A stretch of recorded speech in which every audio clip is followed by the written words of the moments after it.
Salam, selamat pagi Bapak Ibu Saudara yang dikasihi Tuhan Yesus. Berjumpa kembali kita pada kesempatan pagi hari ini untuk bersama-sama belajar firman Tuhan sebelum kita beraktivitas lebih jauh supaya hidup kita boleh didasari dengan kebenaran-kebenaran firman Tuhan. Firman Tuhan yang akan kita pelajari bersama pada kesempatan pagi hari ini, saya memberikan judul yaitu Roh Kudus membantu kita untuk menyatakan sebagai anak Allah, yang diambil dari Roma pasal 8 ayat 14 sampai 17. Sebelum kita membaca, mari kita akan bersama-sama berdoa. Terpujilah namamu Tuhan, Kau Allah yang hidup. Kami bersyukur pada kesempatan pagi hari ini oleh karena kesempatan yang baik yang Tuhan berikan kepada kami untuk belajar firman-Mu bersama-sama. Terima kasih Tuhan, sekalipun kami tidak mengalami perjumpaan secara langsung, namun kami ingin belajar firman-Mu secara online, dan biarlah kebenaran firman-Mu akan mendasari hidup kami supaya hidup kami selalu melakukan hal-hal yang benar sesuai dengan firman-Mu. Pimpin dan kuasai kami Tuhan dengan Roh-Mu, supaya apa yang kita sedang pelajari boleh kami ingat dan akan terus senantiasa singgah di dalam hati kami. Terima kasih Tuhan, kami menyerahkan pada doa pagi hari ini ke dalam tangan kuasa dan pimpinan-Mu, hanya di dalam Tuhan Yesus kami berdoa dan bersyukur. Haleluya, amin. Sekali lagi, yaitu dari Roma pasal 8 ayat 14 sampai 17. Kalau Bapak Ibu sudah menemukan, saya akan membacakan demikian firman Tuhan. Semua orang yang dipimpin Roh Allah adalah anak Allah. Sebab kamu tidak menerima roh perbudakan yang membuat kamu menjadi takut lagi, tetapi kamu telah menerima roh yang menjadikan kamu anak Allah. Oleh roh itu kita berseru, ya Aba, ya Bapa. Roh itu bersaksi bersama-sama dengan roh kita bahwa kita adalah anak-anak Allah. Dan jika kita adalah anak, maka kita juga adalah ahli waris. Maksudnya orang-orang yang berhak menerima janji-janji Allah, yang akan menerimanya bersama-sama dengan Kristus, yaitu jika kita menderita bersama-sama dengan Dia, supaya kita juga dipermuliakan bersama-sama dengan Dia. Bapak Ibu yang mengasihi dan dikasihi Tuhan, bahwa sebelum peristiwa Roh Kudus dicurahkan kepada murid-muridnya, kita tahu bahwa peristiwa yang terjadi adalah Kristus naik ke surga. Dan sebelum itu kita melihat juga di dalam ayat-ayat tentang bagaimana pelayanan Kristus, kita melihat bahwa di dalam Matius pasal yang ke-28 ayat 19 sampai 20, di sana Yesus menyatakan bahwa kita sebagai orang percaya itu ada tugas, ada mandat yang harus dikerjakan oleh orang percaya, yaitu untuk memberitakan Injil. Itulah tugas yang diberikan oleh Kristus sebelum Kristus naik ke surga, dan Dia memberikan tugas dan tanggung jawab kepada murid-muridnya dan juga kepada kita sebagai orang percaya. Tetapi kalau kita melihat juga di dalam pelayanan Kristus sebelumnya, bahwa kalau kita melihat di dalam khotbah Yesus di atas bukit, ya, yang pertama kita melihat bahwa kita sebagai orang percaya itu dituntut untuk menjadi garam dan terang dunia. Ya. Nah, itu menunjukkan bahwa ketika kita menjadi garam dan terang dunia, kita menjadi saksi Kristus, tapi tidak secara langsung, dalam arti kita tidak berbicara langsung mengenai Injil kepada orang secara pribadi, tetapi kita menyatakan Kristus di dalam kehidupan kita melalui apa yang kita lakukan, sehingga dikatakan kita sebagai garam dan terang dunia.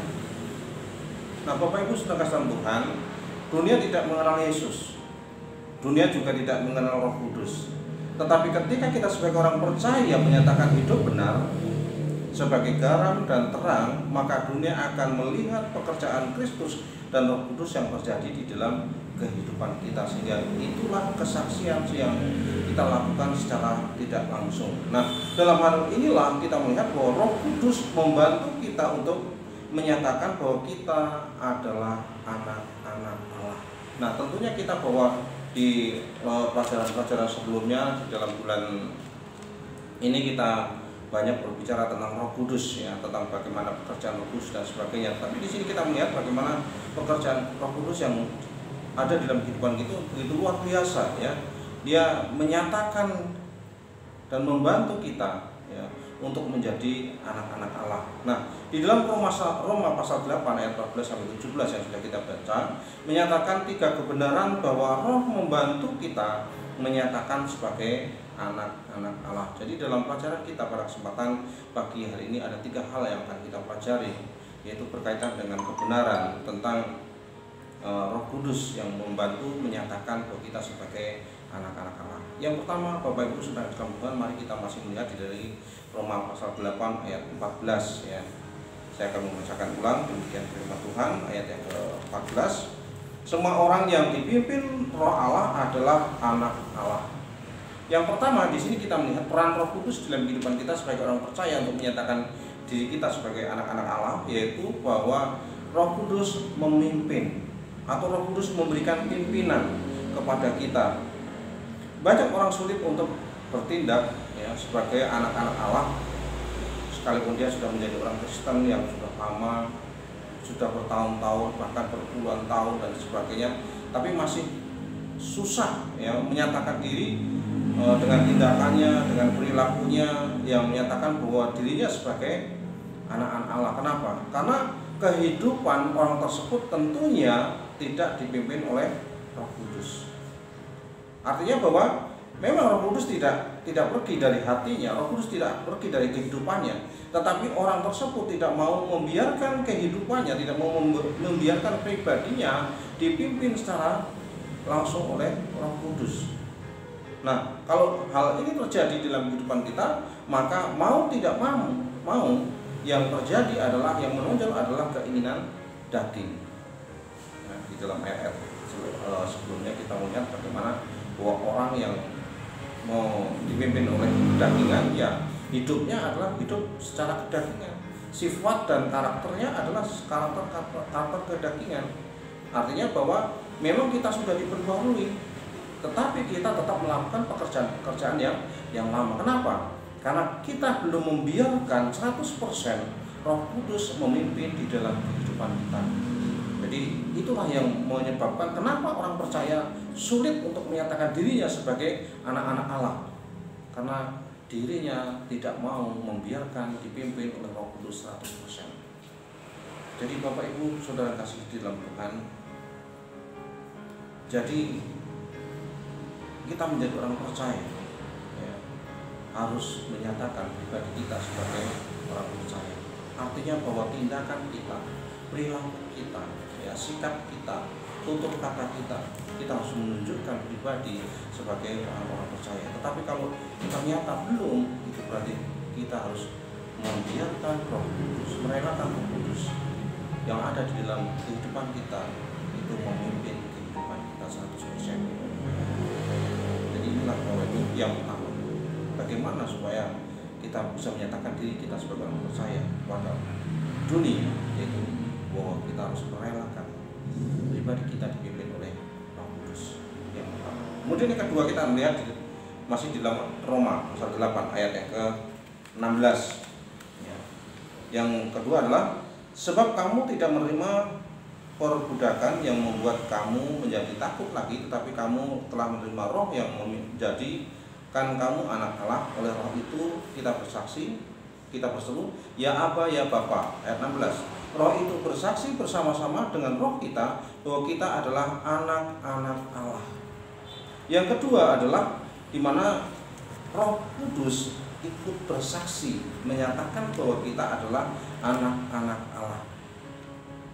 Nah, di sini kita melihat bahwa begitu dalamnya ya, begitu dalam sekali kepedulian Roh Kudus di dalam kehidupan kita sebagai orang percaya. Karena itulah memang fungsinya kenapa Kristus menjanjikan Roh Kudus dalam kehidupan kita, yaitu supaya Roh Kudus akan memimpin hidup kita untuk menjadi orang yang benar di dalam Tuhan. Nah, di sini kita melihat yaitu bahwa Roh Kudus bersaksi bersama-sama dengan roh kita. Roh Kudus akan membantu kita untuk melakukan hal-hal yang menyatakan bahwa kita adalah anak-anak Allah. Ya, kadang orang mengatakan, wah, menjadi orang Kristen itu susah sekali karena harus betul-betul menyatakan kebenaran. Ya memang betul, itulah yang menjadi perbedaan kita sebagai orang percaya, bahwa ketika kita sudah menjadi orang percaya, kehidupan kita sudah diangkat dari kehidupan duniawi menjadi kehidupan yang rohani. Nah, dengan demikian maka sifat-sifat yang duniawi itu harus kita tinggalkan, dan yang dinyatakan, yang dimunculkan adalah sifat-sifat rohani, bukan kedagingannya lagi. Tapi hal yang terjadi adalah sulit. Kenapa? Itu karena kita tidak membiarkan Roh Kudus itu bekerja di dalam kehidupan kita. Padahal Roh Kudus ada di dalam kehidupan kita, tapi kita lebih cenderung mendengarkan suara hati kita daripada kita mendengarkan suara Roh Kudus. Sebagai contoh, Bapak Ibu sedang kasih Tuhan, ketika kita mau melakukan hal-hal yang tidak benar, pasti ada suara hati yang paling dalam yang menyatakan bahwa jangan dilakukan. Ya, kalau dilakukan itu salah, kalau dilakukan itu dosa. Nah, tetapi ada suara lain yang menyatakan, oh nggak apa-apa, lakukan saja. Ya, sekali-sekali bolehlah kita menjadi orang percaya melakukan itu, nggak apa-apa. Ya. Nah, itulah suara kedagingan. Tetapi suara yang mengatakan jangan dilakukan, itulah suara hati kita, dan itu menyatu dengan suara Roh Kudus yang menyatakan, yang mengingatkan kepada kita supaya kita itu melakukan kebenaran, supaya nyata sebagai orang percaya melakukan kebenaran yang ada di dalam Kristus.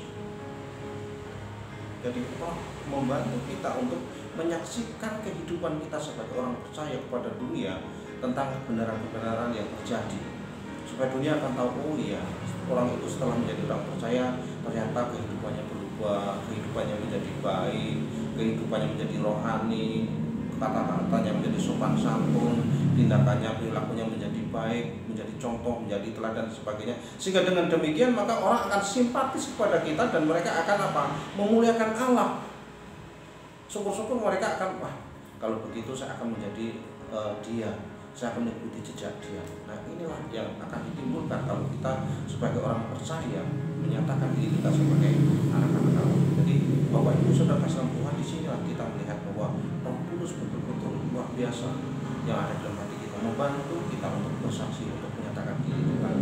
Karena dikatakan di dalam ayat yang ke-15 tadi bahwa Roh itu yang ada dalam hati kita bukanlah roh penakut, ya, tetapi Roh pemberani, Roh yang akan selalu menyatakan kebenaran di dalam kehidupan kita sebagai orang percaya.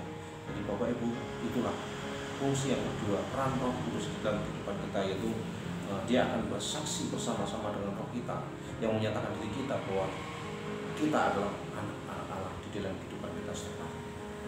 Kemudian yang ketiga, kita melihat dari Roma pasal 8 ayat yang ke-17. Roma 8 ayat 17, saya akan bacakan demikian. Dan jika kita adalah anak, maka kita juga adalah ahli waris. Maka maksudnya orang-orang yang berhak menerima janji-janji Allah, yang akan menerimanya bersama-sama dengan Kristus, yaitu jika kita menderita bersama-sama dengan Dia, supaya kita juga dipermuliakan bersama-sama dengan Dia. Peranan Roh Kudus dalam kehidupan kita yang ketiga adalah, yaitu apa? Roh Kudus ikut menjamin atau menjadi jaminan kita sebagai ahli waris.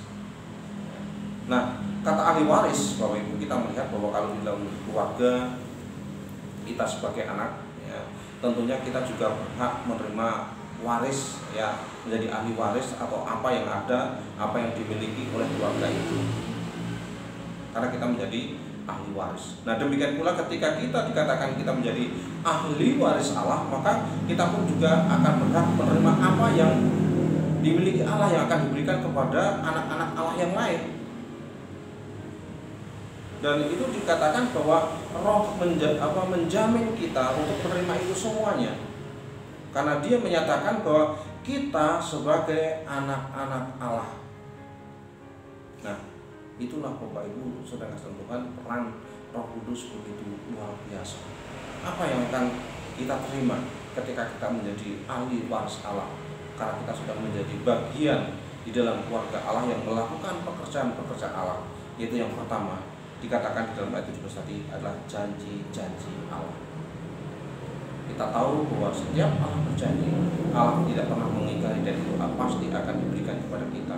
Dan tentunya kita sebagai orang percaya, ketika kita sudah betul-betul mencurahkan kehidupan kita kepada Allah, kita pasti pernah merasakan bagaimana ketika kita melakukan sesuatu, kita sedang terjadi sesuatu dalam kehidupan kita, dan kita berdoa kepada Allah, dan Tuhan menepati janjinya di dalam kehidupan kita melalui pertolongan-pertolongan, dan itulah yang akan kita terima.